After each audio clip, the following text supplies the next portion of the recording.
Hola amigos, ¿cómo estáis? Bienvenidos una vez más al Rincón del Señor Spock. En esta ocasión el señor Spock nos va a traer una serie de recomendaciones, como siempre, cinematográficas, musicales y también de literatura, relacionadas con un personaje muy curioso de la historia de ficción terrestre con el que él se las ha tenido que ver alguna vez en varias de sus aventuras por esos universos de Dios.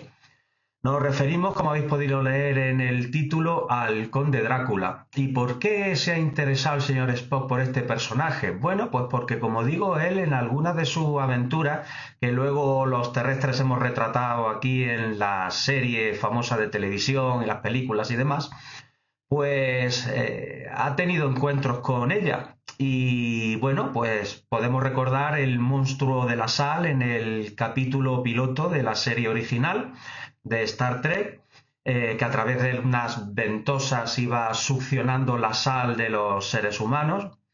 También la nube de obsesión, el capítulo llamado Obsesión, creo de la segunda temporada, donde la entidad vampírica es una especie de nube que va chupando tu energía vital.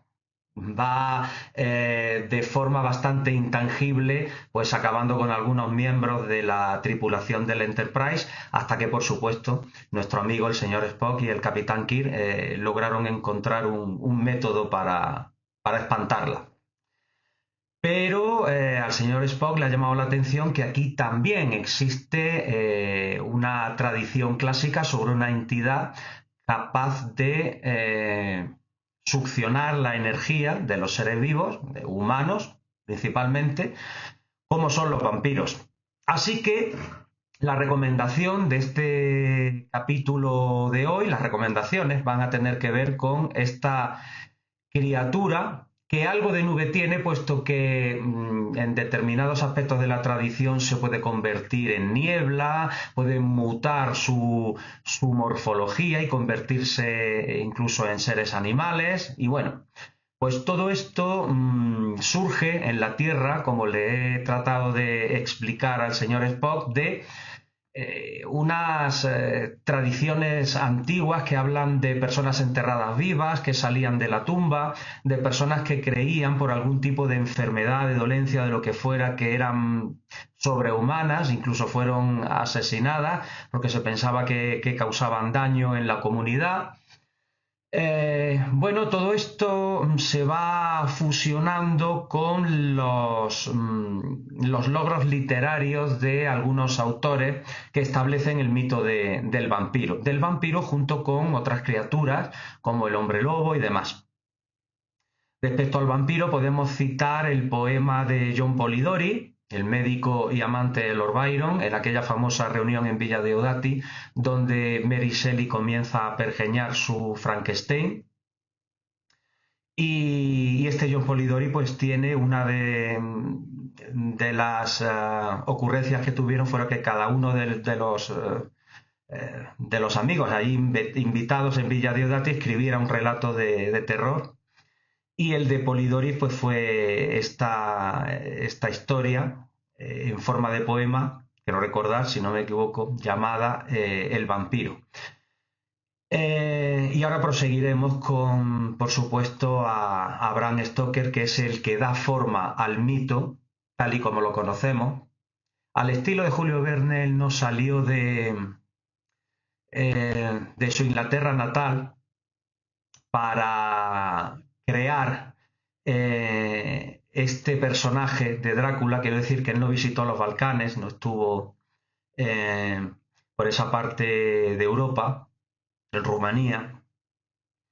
Y bueno, eso no le impidió, como digo, como Julio Verne, pues imaginar otros mundos, otras posibilidades y estos personajes de ficción.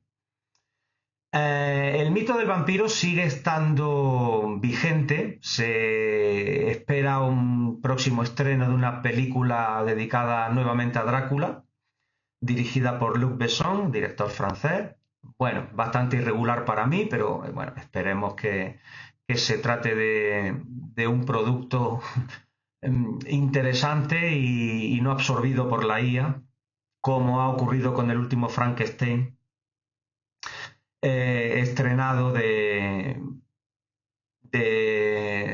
Toro. Pues es un mito, como digo, que sigue estando presente y que nos sigue gustando, puesto que nos habla de inmortalidad, no necesariamente de felicidad, pero sí de poder vivir un poco más, de conservar la lozanía, si es posible, la juventud, de una vida más allá de la muerte, aunque en este caso sea una muerte en vida. Y bueno, características atrayentes tiene de sobra el personaje y el mito. Y comenzando por los libros, pues obviamente tenemos que empezar por la novela Drácula de Bram Stoker. Aquí, al contrario de lo que suelo yo anunciar, que cualquier edición vale, no, tengo que hacer hincapié en que no vale cualquier edición. Espero que los que estéis interesados en leer la novela original de Bram Stoker, pues os hagáis con una buena edición, sea la de Valdemar, o sea, ediciones hay muchas, pero alguna con un estudio crítico, pues siempre es recomendable. Esta que yo tengo es la de Cátedra, la tengo hace muchos años, portada de la película de Coppola del año 92, a la que me referiré después. Y bueno, pues es, por cierto, una novela epistolar, está compuesta a base de cartas, de diarios que se cruzan los personajes protagonistas de la película, principalmente Drácula, también Jonathan Harker, que es el joven abogado que le va a preparar y resolver todos los papeles en su traslado a Inglaterra, del conde Drácula, de Transilvania a Inglaterra, a la abadía de Carfax.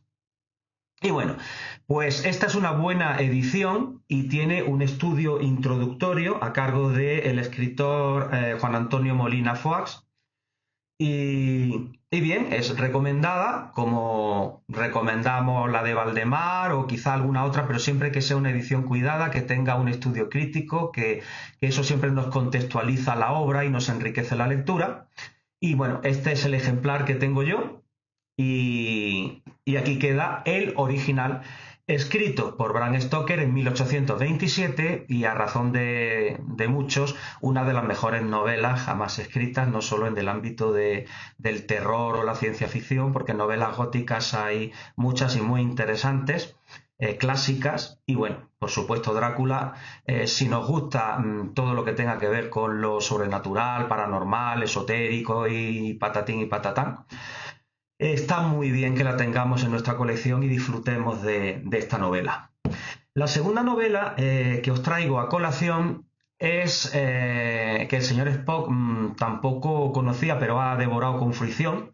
Es de una escritora, Anne Rice, y dentro de su ciclo Crónicas vampíricas, la primera novela se llama Entrevista con el vampiro. Fue escrita por Anne Rice en 1973, aunque no se publicó hasta 3 años después, en 1976, y se hizo una película con el tirón precisamente de la película de Francis Ford Coppola, al que yo hacía antes referencia. Pues un par de años después se hizo la correspondiente adaptación cinematográfica. ¿Qué nos ocurriría si nos encontramos, siendo un periodistas, pues con alguien que nos dice que es un vampiro y nos cuenta su historia? Y bueno, pues es una idea de lo más original y estimulante, y de eso es de lo que trata este libro, que forma parte de un ciclo, es el primero, pero yo pienso que de todos es evidentemente el primero y más conseguido, teniendo los otros virtudes, pero es en fin, el valor de dar en el clavo desde un primer momento, y se convirtió en un auténtico éxito que se sigue vendiendo. Recomendado entonces este segundo libro, Entrevista con el vampiro. Como tercer libro y último, podía haber traído muchos relatos y ocasión habrá de poder seguir hablando de relatos que tengan que ver con el vampirismo. Pues el siguiente libro que os traigo es la biografía de Bram Stoker, escrita por David J. Skal. Si os acordáis del capítulo que hace poco dedicamos al Halloween de 2025, ahí hablaba yo de un libro precisamente titulado Halloween, con la historia de la festividad de Halloween, escrito por este autor, que por desgracia falleció poco después, hace pocos años, nos ha dejado muy recientemente, y que en este libro presenta una monumental biografía del autor de El Drácula, Bram Stoker. Por supuesto, con cantidad de detalles maravillosos. Él, por ejemplo, basa su personaje en el que era entonces su jefe, un actor para el que él trabajaba como secretario, un actor inglés que se llamaba Henry Irving.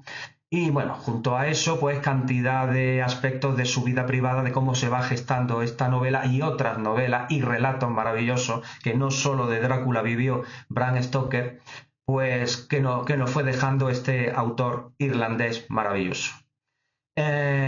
Recomendación entonces, es una edición de Spop, una editorial que tiene libros estupendos y ojalá que siga publicando libros tan magníficos y tan bien editados como este.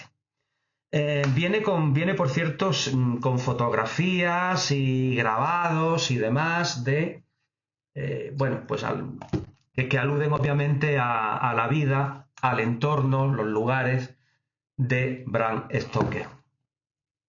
Es un libro magnífico, de verdad. Es gordito, pero merece la pena. Vamos a pasar ya al apartado musical.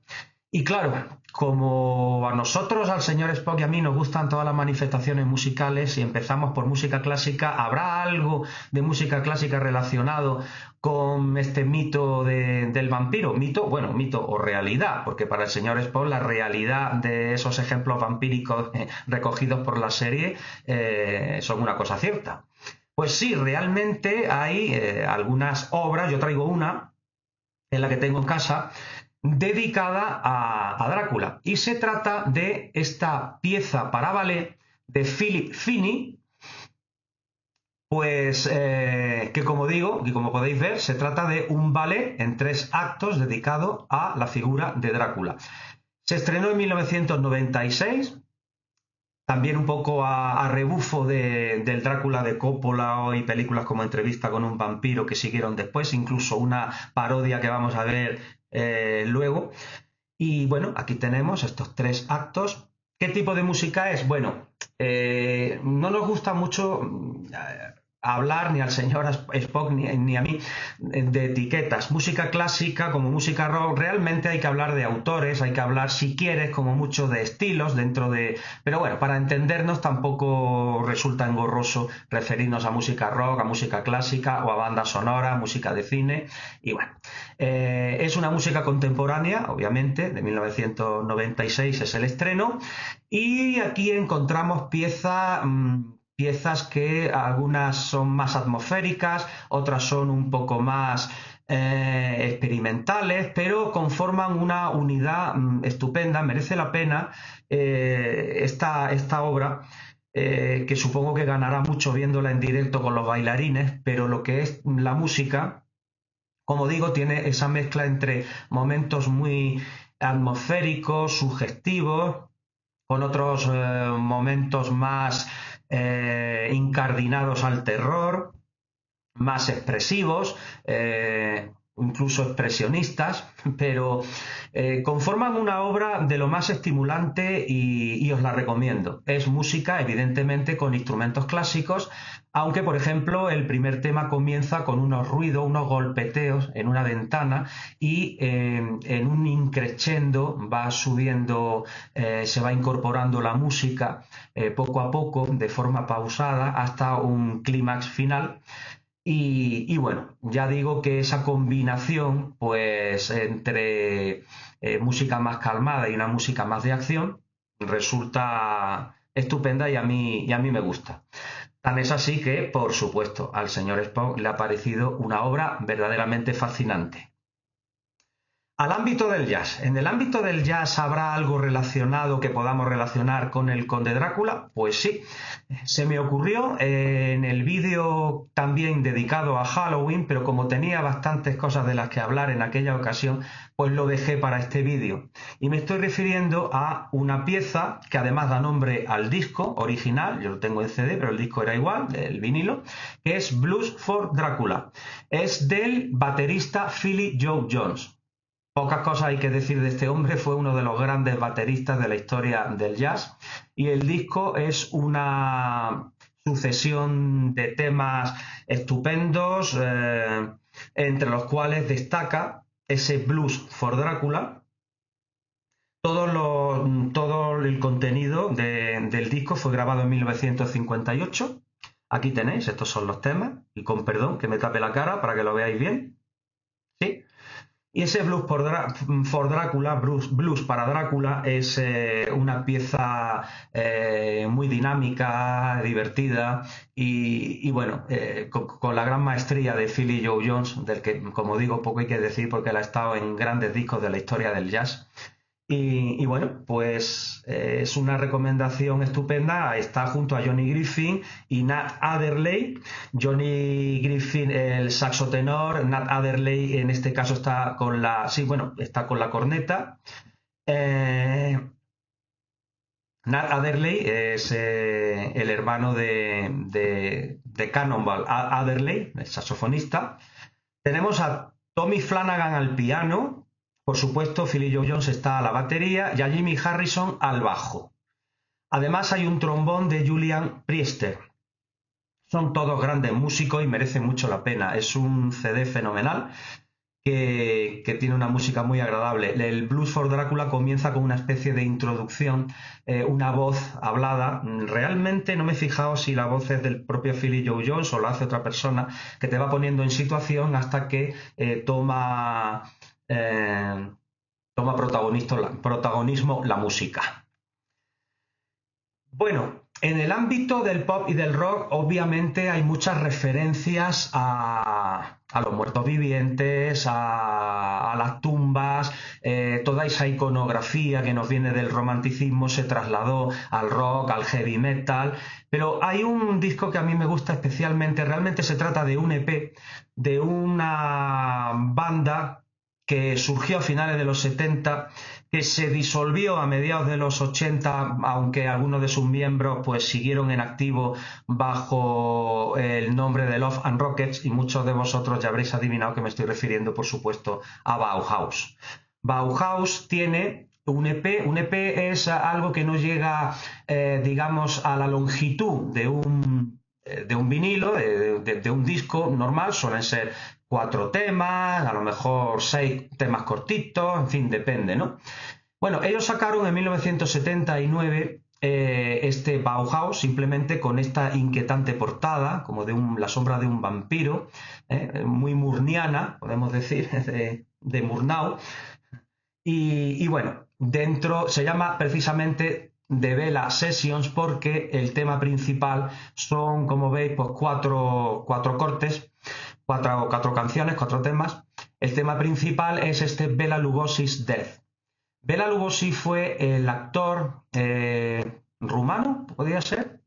No recuerdo de dónde venía, pero bueno, en cualquier caso, él se trasladó a los Estados Unidos y allí pues se convirtió en actor de teatro con bastante éxito sobre las tablas, representando pues una de las primeras versiones de Drácula sobre el escenario.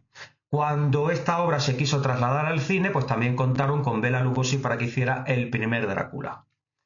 Bien, pues este Bela Lugosi's Death es un tema de unos 9 a 10 minutos, también una especie de increscendo ostinato, un tema obsesivo, pero la mar de adictivo, nunca mejor dicho, de interesante, y que os recomiendo que lo escuchéis. Y la voz de Peter Murphy va repitiendo así Bela Lugosi's Death de vez en cuando, como si fuera una especie de mantra. Y bueno, en cualquier caso, pues es una música de rock gótico, podemos decir, rock gótico.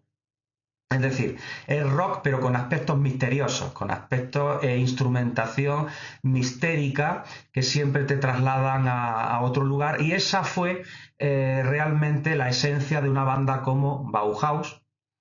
Y bueno, es un grupo que me encanta y recuerdo perfectamente cuando la escuché por primera vez hace muchos años, yo era pequeñín, me llamó mucho la atención y bueno, es una pieza que os animo, los que no la conozcáis, a escuchar junto con el resto de lo que es este EP.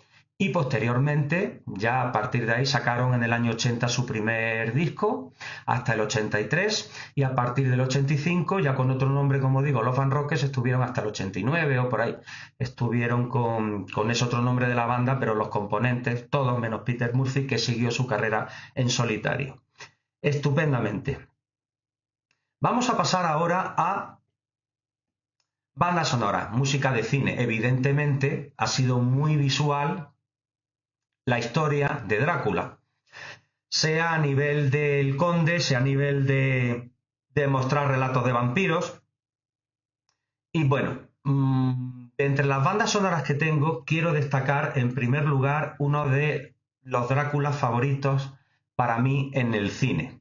Me estoy refiriendo al Drácula de la Hammer, de la compañía inglesa Hammer, de 1958, el primer Drácula que se hizo a color, cuya música es de James Bernard. Aquí tenemos una edición. La Orquesta Filarmónica de Praga, bajo la batuta de Nick Rain, grabó esta partitura recientemente, hace no muchos años, no sé, 2018, 19 o por ahí, 19. Y es la música de la película, dirigida por el maravilloso Terence Fisher y protagonizada por Christopher Lee en el papel de Drácula y por Peter Cushing, uno de mis actores también favoritos, como estoy seguro que muchos de los que estáis también viendo el vídeo, como el cazavampiro infatigable Abraham Van Helsing, comparte nombre con Bram Stoker. Pues supongo que no de forma casual, su personaje de cazavampiros. Este es un Drácula estupendo, es un Drácula que va a la esencia del libro, no cuenta todo el libro, es una película relativamente corta, pero corta en el buen sentido, acendrada. Está la esencia principal del libro, del traslado de Drácula, la mansión, la casita victoriana, donde está Mina, Lucy y el resto de protagonistas, los aledaños de la casa, el jardín con el mausoleo donde se entierran a los difuntos. Es una preciosidad de película y la música es excelente. James Bernard es un compositor que me encanta. Es también muy misterioso, sugestivo, con pasajes dinámicos de acción, pero verdaderamente me alegré mucho cuando salió esta edición de El Drácula de la Hammer, de James Bernard, que se acompaña con La maldición de Frankenstein. Fue la primera película que hizo la Hammer después de adquirir los derechos de los monstruos de la Universal en el año 57, también con Christopher Lee, Peter Cushing, otra estupenda película, en este caso del mito de la tradición de Frankenstein. Luego la partitura de Drácula recogida al completo con un sonido fenomenal, pues está grabado actualmente y merece mucho la pena. Y como digo, pues también la película, para ponerse un fin de semana por la noche, es una película estupenda, el doblaje en español es magnífico y bueno, pues se ve fenomenal. En lugar de traer la película, pues en esta ocasión pues traigo la banda sonora. Siguiente película y siguiente banda sonora que quisiera destacar es la obra Drácula de John Williams del año 79. Es este Drácula dirigido por John Badham. John Badham venía de hacer Fiebre del sábado noche un par de años antes. Esta fue su siguiente película. Es una película estupenda de ambientación, todo. La música de John Williams, por supuesto, ni qué decir. Es el autor de La Guerra de las Galaxias, de Indiana Jones, de E.T., en fin, de cantidad de partituras. Ya hemos hablado aquí en el canal de una de mis favoritas también, de 1941.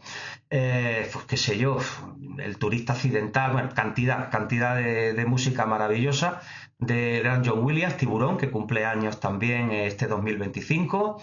La trama de Alfred Hitchcock también, que es una de mis favoritas suyas. Bueno, muchísimas bandas sonoras y este Drácula no le queda a la zaga. Realmente es una partitura con un tema principal precioso. Es un leitmotiv que se va repitiendo a lo largo de la partitura, pero que no se hace pesado en absoluto, unas veces con violín, otras con la media o gran orquesta, y otros temas también como el lógico, misterioso, estupendo. Os hablaba del el director John Badham, después de este Drácula y Fiebre del Sábado Noche, que fue su primera película, pues hizo cosas como Procedimiento Ilegal, una comedia estupenda, El Trueno Azul, una película de acción también estupenda, Juegos de Guerra, es también suya, acerca de una amenaza nuclear. En fin, bueno, es un director que en películas muy interesantes, aunque como le ocurre a Peter Hyams o Peter Yates y directores así, pues a partir de los años 90 pues ya prácticamente cesaron su actividad como cineastas.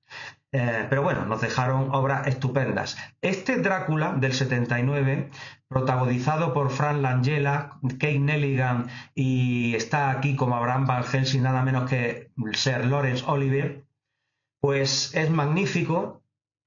Aunque existe una versión en la película que digamos es con tonos como en blanco y negro, existe otra en color. Bueno, esa es una cosa que quiso hacer el director. Ahora mismo la que se distribuye es un poco la de sepia, la de blanco y negro, pero yo recuerdo haber visto en vídeo la de color. Bueno, en cualquier caso, la película es estupenda y lo que iba a decir es que esta es una nueva puesta en escena de esa obra de teatro a la que yo hacía mención hace un momento, de los años 20, 30, que fue llevada al cine por primera vez en el año 31 y que se vuelve a poner en escena en los años 70 con una nueva puesta en escena, con más medios, efectos especiales. Dicen que el Drácula de Langella es que incluso volaba por el escenario, algo impresionante, así como el Fantasma de la Ópera y demás. Volvió a tener tanto éxito que de resultas de lo cual pues salió esta nueva versión cinematográfica muy buena del Drácula, de la pieza de teatro original más que del libro, ¿de acuerdo?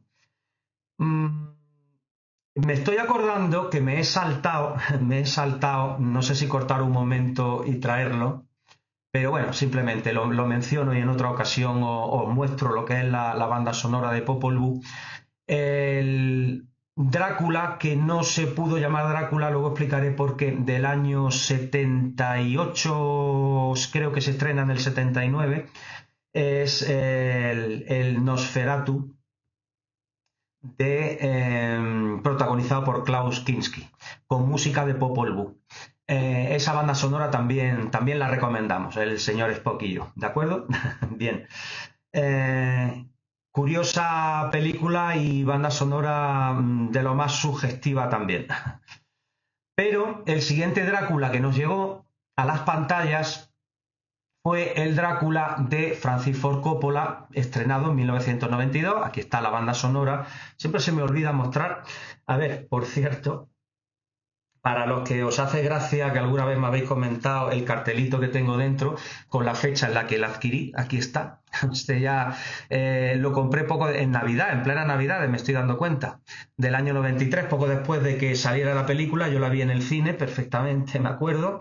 Y bueno, aquí está la música que hizo un músico polaco maravilloso que se llama Wojciech Kilar para esta nueva versión de el Drácula de Bram Stoker, dirigido por el autor del Padrino, de Peggy Sue se casó, Jardines de Piedra, Apocalipsis Now, que es Francis Ford Coppola. Es una música también que tiene que ver, como toda mayoría, vamos, como todas las bandas sonoras que estamos mostrando, con la música clásica. Realmente, por eso digo ahí que las etiquetas se nos quedan cortas, porque bandas sonoras son también música de cine, con instrumentos. Bandas sonoras, quiero decir, son en música clásica, porque es con instrumentos clásicos, aunque se incluyan elementos electrónicos a veces, ¿no?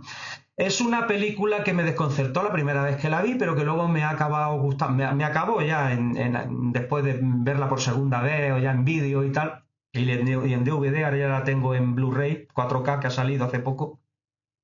Pues me gusta mucho. Es una versión evidentemente personal de un director que de por sí es muy personal, que tiene una impronta y un talante propio, como es Francis Ford Coppola, y la música es excelente. La música, desde luego, eso sí que me gustó desde el principio, también con un crescendo, el primer tema, un tema de amor muy romántico, porque ya estamos en el romanticismo puro y duro, y toda la partitura merece la pena, es muy estimulante.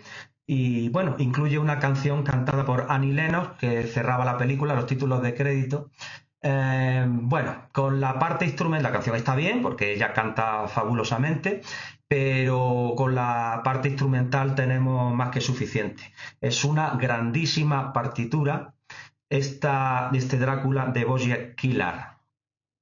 Se puso de moda también en aquella época, le hizo a Roman Polanski la música también de La muerte y la doncella, película que filmó aquí en España, por tierras de Galicia, quiero recordar. Wojciech Kilar. Tiene partituras maravillosas y es músico clásico. Pasó al cine, pero era músico de... Tiene un requiem y tiene distintas obras y partituras clásicas. Como última banda sonora, se me ha ocurrido traer una parodia, a la que me refería antes también, que quizá no es la película más conseguida de su director, pero no deja de tener unos gags muy logrados, de tener su gracia. Está protagonizada por Leslie Nielsen, el famoso actor de Atrápalo como puedas y uno de los personajes también de Aterriza como puedas y demás. Y por supuesto me refiero a este Drácula, un muerto muy contento y feliz, que se llamó aquí en España, en el inglés Drácula, Death and Loving It, muerto y amado, podríamos traducir, ¿no? Tiene una música estupenda, de verdad, es una partitura muy dinámica, un poco al estilo de lo que le hacía John Morris tanto a Gene Wilder como al propio Mel Brooks, y es una película que también la vi en el cine en su día, se estrenó en el año 95. Tiene sus golpes de humor, pero bueno, eso ya depende del gusto de cada cual. En cualquier caso, aun no siendo una de las mejores películas de Mel Brooks, pues bueno, pues tiene, como digo, su gracia. Evidentemente, Mel Brooks empezó a espaciar mucho su dirección a partir de los años 80, es curioso, porque estuvo muy activo desde finales de los 60 y en la década de los 70 y tiene películas brillantísimas. No solo El jovencito Frankenstein, tiene una película de cine mudo, Silent Movie, que es un gag detrás de otro y que es de lo más ocurrente y muy divertida. Una de mis favoritas es Máxima Ansiedad, también estupenda. El misterio de las 12 sillas. Por supuesto, El jovencito Frankenstein, que ya hemos dicho. Y luego, a partir de La loca historia del mundo, en el año 81, La loca historia de las galaxias, pues ya hizo una película más, Qué asco de vida, un remake de una película de Preston Sturges, y ya prácticamente desapareció hasta que salió esta película. Entre medias hubo una parodia también de Robin Hood, me parece recordar. Y bueno, en cualquier caso, la música es estupenda, no la conoce mucha gente y es una pena porque está muy bien, está muy bien. Es de un tal Hugh Mann, y digo un tal porque no es tampoco un autor muy prolífico en cuanto a partituras, tiene cosas muy interesantes, muy bonitas. Yo tengo alguna obra más suya, creo que El año del cometa y no sé qué más, pero realmente es una partitura que recomiendo. Este Drácula, un muerto muy contento y feliz, que merece la pena total y absolutamente. Aquí tenéis el CD. Bueno, pues chicos, eso en cuanto a la música. Un par de recomendaciones cinematográficas que son inevitables para concluir este capítulo. En primer lugar, el primer Drácula que fue llevado al cine con el nombre de Drácula, esa película de Bela Lugosi, yo la tengo en este pack en Blu-ray de monstruos dedicado a la Universal, al estudio Universal, monstruos clásicos, y junto con La novia de Frankenstein, El doctor Frankenstein, La momia, El hombre lobo, El fantasma de la ópera, La mujer y el monstruo, qué bonita película. Y está el Drácula, dirigido por Todd Browning en el año 31. Es protagonizado, como hemos dicho antes, por Bela Lugosi. Personaje curioso, porque Bela Lugosi se creyó, dicen, hasta un punto el personaje del conde Drácula, que cuando falleció estuvo se le metió en un ataúd, y decían que incluso estando vivo dormía en un ataúd. Y bueno, no sé si serán leyendas urbanas o no, pero en cualquier caso es un personaje que le marcó a él mucho porque fue el que le dio el éxito. Un éxito que por desgracia el resto de su vida no se mantuvo, a pesar de haber participado en algunas películas muy estimulantes, sobre todo de la mano de Sí, con su compañero Boris Karloff, como películas como Satanás, The Black Cat.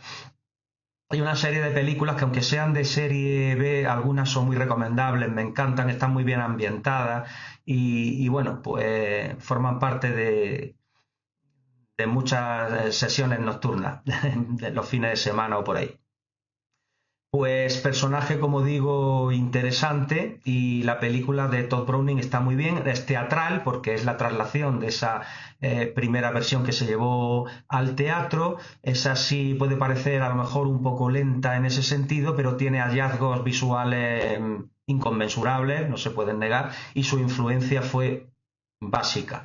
Junto con el Doctor Frankenstein, también del año 31, pues proporcionaron al estudio Universal unos grandes beneficios haciendo este tipo de películas, entre las que he citado, que forman parte de este pack, pues otras muchas, como Un hombre lobo en Londres, Werewolf in London, que se llamó, que es magnífica, bueno, y muchas más, que luego es lo que retoma, como digo, la compañía inglesa Hammer para ya hacer nuevas versiones más violentas, violentas pero bien entendidas, la violencia, si cabe, y en color.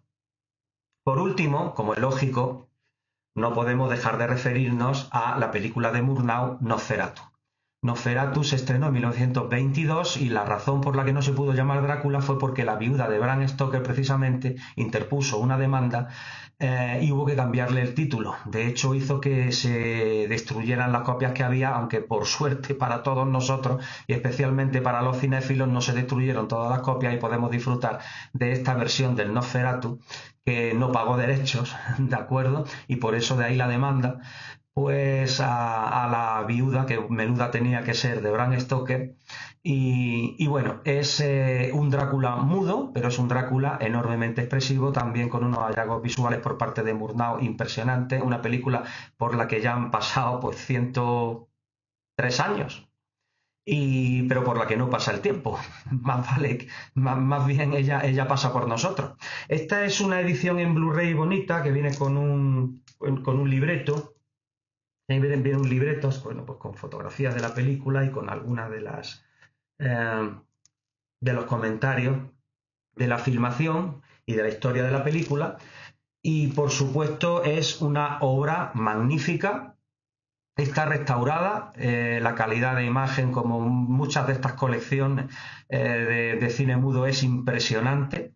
Y bueno, el despliegue de producción fue inmenso, el barco, la abadía, y es una historia de amor evidentemente truncada.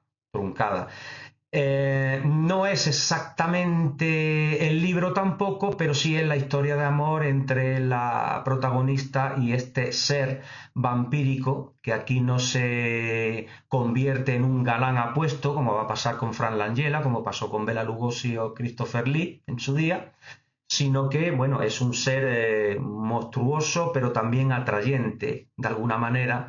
Y bueno, es un clásico de la historia del cine, por supuesto, que no podemos dejar de obviar.